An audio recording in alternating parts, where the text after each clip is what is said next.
En lo alto de Calatayud, vigía de piedra y tiempo, se alza el Castillo Mayor. No es solo un montón de muros antiguos. Es un testigo que aún susurra historias. Este lugar no guarda silencio, cuenta siglos. Ecos de Al-Ándalus en Calatayud. Episodio 1. El Castillo Mayor de Calatayud, fortaleza del tiempo. A comienzos del siglo VIII, tras la conquista musulmana de la península, nació la Medina de Calatayud.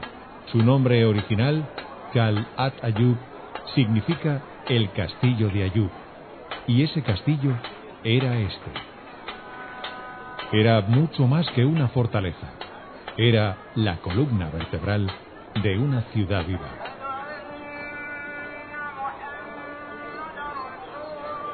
Las ciudades andalusíes como Calatayud estaban pensadas para resistir y para convivir. La estructura urbana se organizaba alrededor de la alcazaba, que protegía tanto a las autoridades como a la población en caso de ataque. Lo que hicieron los musulmanes cuando conquistaron la península ibérica, allá por el siglo VIII, fue fundar ciudades.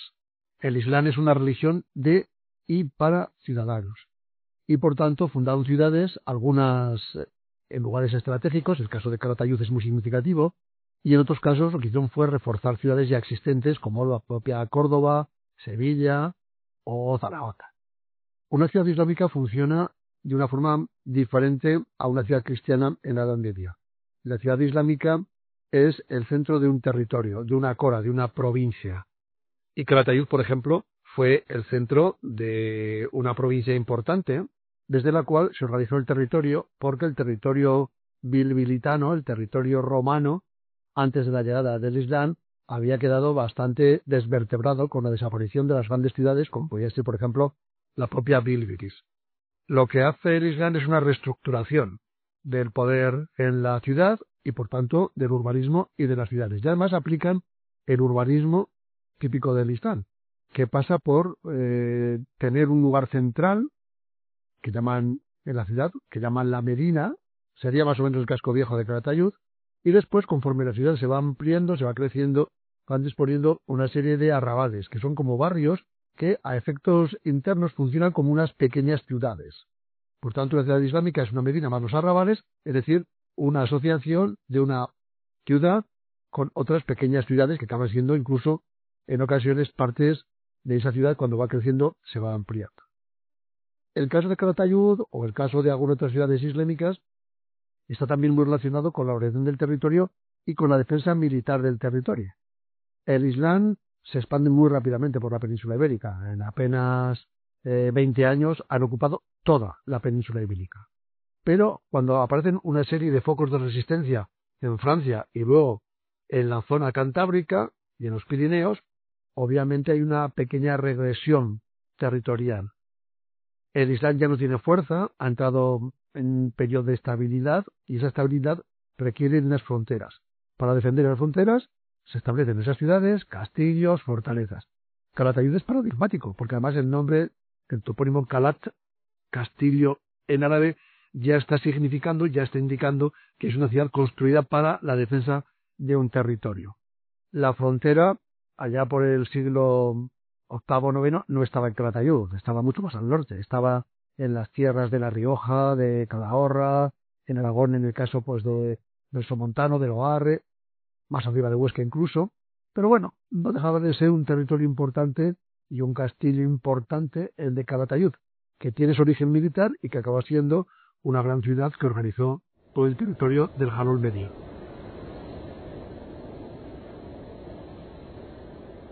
Desde lo alto se vigilaban los caminos, se controlaba el jalón y se mantenía la paz dentro de un mundo que cambiaba constantemente.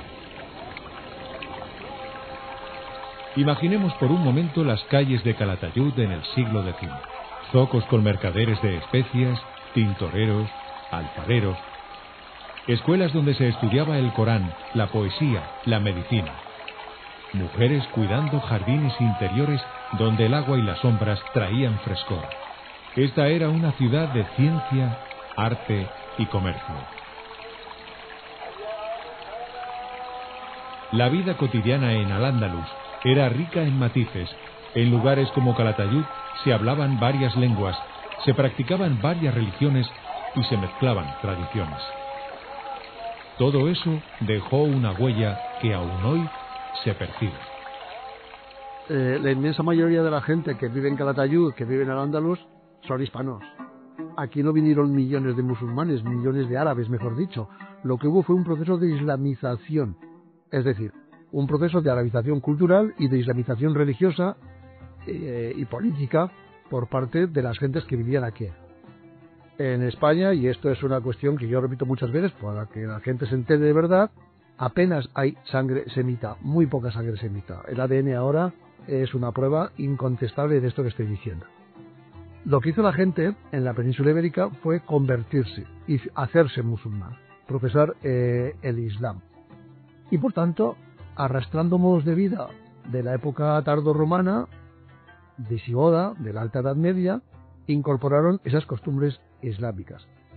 El modo de vida era un modo de vida evidentemente basado fundamentalmente en la agricultura y en el comercio.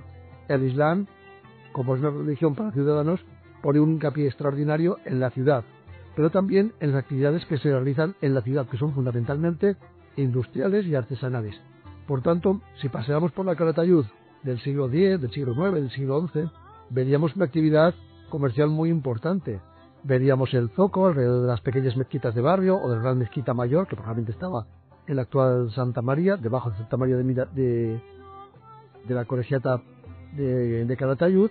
Veríamos mucha actividad agrícola, evidentemente es un territorio agrícola, y mucha actividad agrícola relacionada con el comercio.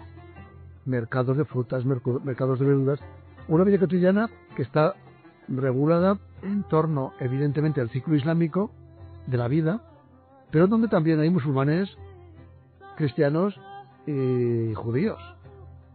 Calatayud es la ciudad de las tres religiones. Bueno, pues todo ese mundo, hoy diríamos casi metropolitano, cosmopolita, es el que podríamos ver paseando por las calles de Calatayud, evidentemente con gentes que viven mayoritariamente al estilo islámico, pero también hay alguna iglesia cristiana y también hay alguna sinagoga judía.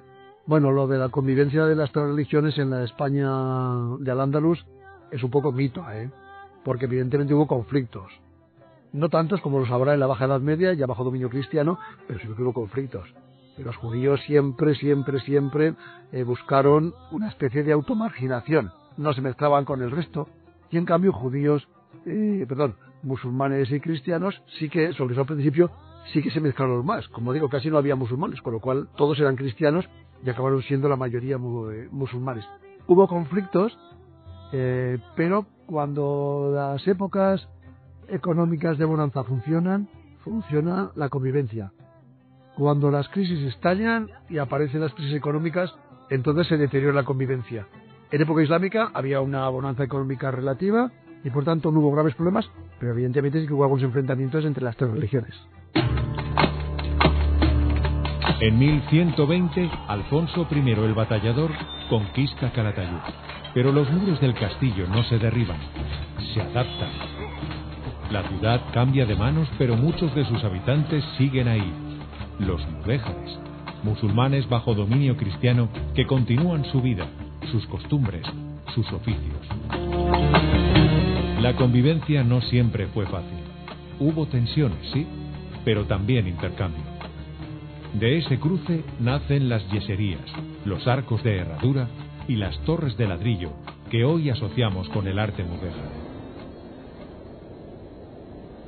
Hoy, el Castillo Mayor es ruina y monumento, pero también es símbolo. Nos recuerda que aquí vivieron otras culturas, otras lenguas, otras formas de mirar el mundo. Calatayud es una fortaleza importante porque está en una ruta fundamental que articula prácticamente todo el noreste de la península ibérica. En esa ruta, por la propia configuración orográfica del terreno, es muy importante el Valle del Jalón. De hecho, el Valle del Jalón es un valle que rompe toda la estructura orográfica de los grandes ríos de la península ibérica que van en sentido este-oeste, casi. Incluso el Ebro, también un poquito más inclinado, pero también, en cambio el Jalón no. El Jalón es un río que rompe la cordillera ibérica, rompe las cordilleras de la antigua Celtibérica y por tanto es la gran vía de comunicación entre la meseta y la zona mediterránea, el Valle del Ebro y la zona mediterránea. Ahí Calatayud juega un papel preponderante, fundamental, que además está en una encrucijada, en un emplazamiento, en una encrucijada clave, con el río Jiloca, que es otro de los ríos que articulan caminos en la Celtiberia, el río Jalón, todos los afluentes del Jalón, y de ahí la salida al Ebro. Por tanto, la posición de Calatayud en época islámica es extraordinaria. Los musulmanes lo entendieron perfectamente y por eso Calatayud tuvo la repercusión política, estratégica, geográfica, económica tan importante en época islámica. El castillo es una cápsula del tiempo. Nos habla de lo militar, sí, pero también de lo humano. Y entenderlo es comprender mejor quiénes fuimos y quiénes somos. La historia del Castillo Mayor de Calatayud es solo la primera puerta. En el próximo episodio viajaremos a otro lugar donde se cruzan la piedra y la fe, el arte y la identidad. La iglesia de Santa María de Tobet. Un templo que habla con lenguaje mudéjar y guarda secretos de muchas épocas. Gracias por acompañarnos en este descubrimiento sonoro.